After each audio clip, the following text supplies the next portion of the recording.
అనమాట మనం. నెలకు వచ్చినాం. అదే మసీదు కాడికి పోయి నీళ్ళు పట్టుకొని పోవాలి. ఆడ బిల్డింగ్ దగ్గర ఒకటి ఉంది కానీ అక్కడ అందరూ పట్టుకోమన్నారు కాబట్టి చల్లగా లేవు. ఎందుకంటే ఒక ఫ్రిడ్జ్కి ఒక అంత నీళ్ళు కూల్ కావాలంటే ఒక గంటన్న కావాలి. వచ్చినవి పట్టుకొని పోతుంటారు కాబట్టి కూల్. అందుకు ఇంత దూరం వచ్చినాం అనమాట. ఒక బిల్డింగ్ కాడి నుంచి ఒక 1/2 కిలోమీటర్ చూసారు కదా. పెద్ద building top apartment Bengaluru, Hyderabad అట్లుంటాయి కదా.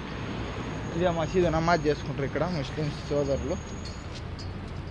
అదో ఆడ కూడా మతార మనం నీళ్ళు పట్టుకొని పోవాలన్నమాట. వస్తాయి ఒక పైపుతోనో లేదా ఎత్తి పట్టుకొని కైతానే అనమాట. ఇది పాత కైతాను. ఆ ఇల్లులన్నీ కొట్టేది కొత్త కైతాను అనమాట.